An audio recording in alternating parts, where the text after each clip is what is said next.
নমস্কার বন্ধুরা, নতুন রেসিপিতে আপনাদের স্বাগত। আজকে আমি আবার একটা অন্যরকম রেসিপি নিয়ে এসেছি। আজকে আমি করে দেখাবো আম বোয়াল।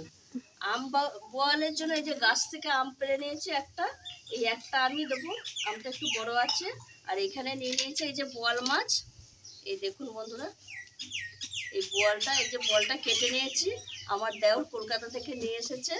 এই মাছের আমি আজকে আম দিয়ে রান্না করব।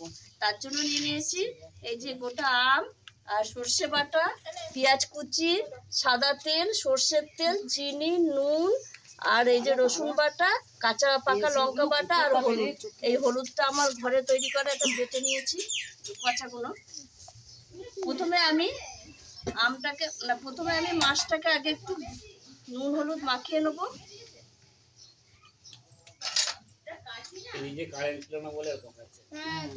আর একটু সর্ষের তেল,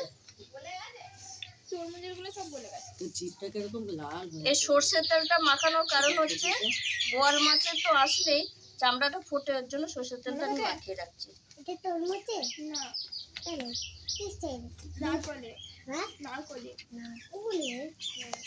ধরিয়ে আমি তেল গরম করে নিয়েছি কড়াইয়ে। এবার আমি মাছটা ভাজতে দেবো। আর এই মাছটা একটু ঢাকা দিয়ে দিয়ে ভাজবো। সামান্য হলেও একটু ফুটবে মাছটা, তার জন্য আমি একটু ঢাকা দিয়ে দিয়ে মাছটা ভাজা হতে হতে আমি এই আমটা কেটে গ্রেট করে নেবো।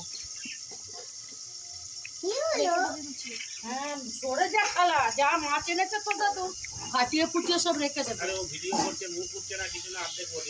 না এই দেখুন বন্ধুরা, আমটা এইভাবে আমি কেটে নিয়েছি।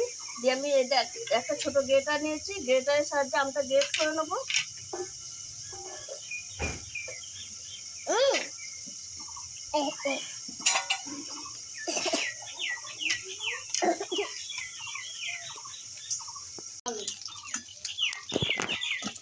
মাছ সব লাল লাল করে ভাজা হয়ে গেছে। আমি সব মাছ ভেজে নিয়েছি। এই যে এই কটা এখানে তুলে নিচ্ছি। এবার আমি এই তেলেই দিয়ে দেবো ফোড়নে কালো জিরে, পেঁয়াজ কুচি। পেঁয়াজটা একটু ভালো করে ভেজে নেবো। পেঁয়াজটা ভাজা ভাজা হয়ে গেছে। এবার আমি দিয়ে দেবো স্বাদ মতো নুন, তাহলে পেঁয়াজটা একটু মজে যাবে। আর এর মধ্যে দিয়ে দেবো আমি রসুন বাটা। পেঁয়াজের সঙ্গে রসুন একটু ভালো করে ভেজে নেবো। কাঁচা পাকা লঙ্কা বাটা, হলুদ বাটা। এই রান্নাটা আমি বাটা মশলাই করছি সব। হলুদ বাটা দিয়ে মশলাটা পেঁয়াজের সঙ্গে ভালো করে কষিয়ে নেবো। পেঁয়াজ রসুন মশলা একটু ভাজা ভাজা হয়ে গেছে। এবার আমি দিয়ে দেবো এই গ্রেট করা রাখা আমটা। পেঁয়াজের সঙ্গে ভালো করে মিশিয়ে নেবো।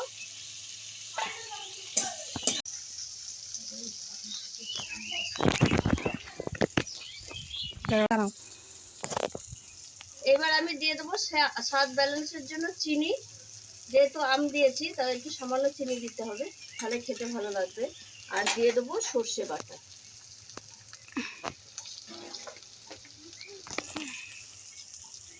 দিয়ে মশলাটা আমি 2 মিনিট একটু কষিয়ে নেবো। এই দেখুন বন্ধুরা, 2 মিনিট কষানো হয়ে গেছে। আর এই যে তেল ছেড়ে দিয়েছে মশলায়। এবার আমি জল দিয়ে দেবো।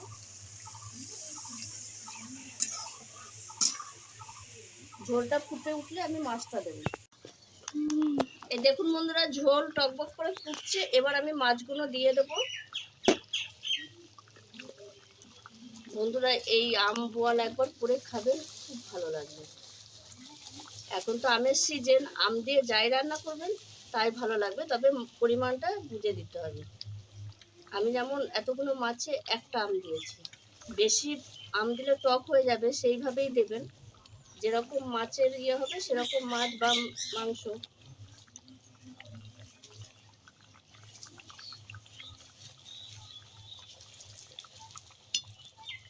এটা 2 মিনিট ফুটবে, তারপর আমি নামাবো। দেখুন বন্ধুরা, আমার হয়ে গেছে আম বোয়াল। এবার আমি ওপর থেকে সামান্য একটু সর্ষের তেল দেবো, এটা ভালো ফ্লেভার আসার জন্য দিচ্ছি, আপনারা না চাইলে নাও দেবেন। এবার আমি নামিয়ে দেবো। আর দেখুন বন্ধুরা কত সুন্দর হয়েছে।